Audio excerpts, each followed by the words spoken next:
गुड्डू कुमार जी, बिहार पटना से। राधे राधे। राधे राधे महाराज जी, आपके चरणों में कोटि कोटि प्रणाम।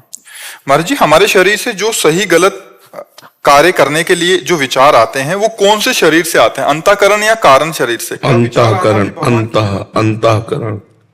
विचार करने की सामर्थ्य बुद्धि में है, जो विचार क्रिया में उतरता है वो संकल्प मन में है, और जो क्रिया करने का अहंकार है वो अहम में है कि मैं करता हूं, और जो उस क्रिया का चिंतन होता है वो चित्त में। चारों एक साथ कार्यरत रहते हैं, मन, बुद्धि, चित्त, अहंकार।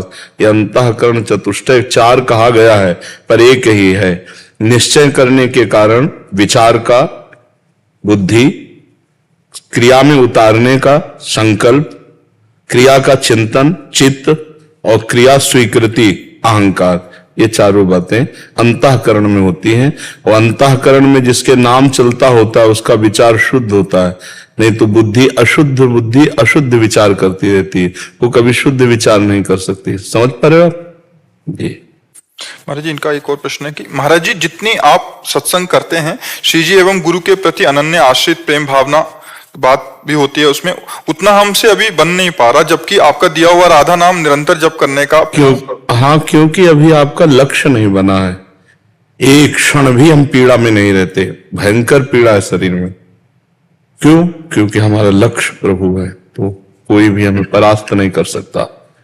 तुम्हारा तो स्वस्थ शरीर है, आनंद पूर्वक प्रभु में स्थिति करने के लिए लक्ष्य दृढ़ नहीं हुआ, फिर बात। हमारा लक्ष्य दृढ़ है महाराज जी। अभी दृढ़ नहीं हुआ ना, आपने माना है, दृढ़ हो जाएगा तो उसकी पहचान है। नहीं खान पान ते भावे है, नहीं कोमल वसन सुहावे है, सब विषय लगे ते खारा है, हरि आशिक का मग न्यारा है। हरि का जो आशिक है वो तो ब्रह्मादिक के भोग शब्द विषम लागत ताहि, नारायण ब्रजचंद की लगन लगी है जाए। जिसको ब्रजचंद श्री हरि की लगन लग गई उसको ब्रह्मादिक के भोग विष के समान लगते हैं। यहां तो सांसारिक भोगों में गिर जाओगे बच्चा, गिरे हुए हो। हम सब सांसारिक भोगों में गिरे हुए हैं, ब्रह्मलोक तक के भोग उसे अच्छे नहीं लगते जिसको श्री हरि से प्रेम होने लगता है, श्री हरि लक्ष्य हो जाते हैं जिसका।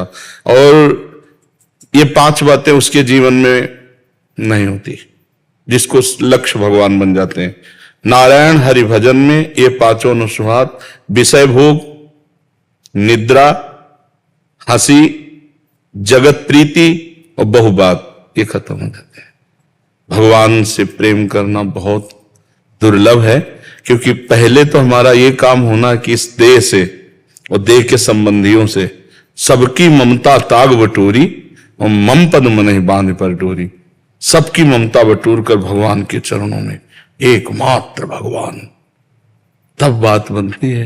अभी तो हम जैसे हाथ पे हाथ रखे बैठे हैं और चाह कर रहे हैं कि खेती हमारी बहुत अच्छी उदय और उसमें हम बहुत अन्न प्राप्त करें, तो फिर हमको हाथ से हाथ हटाकर मेहनत करनी होगी, हमको कर्तव्यशील होना पड़ेगा।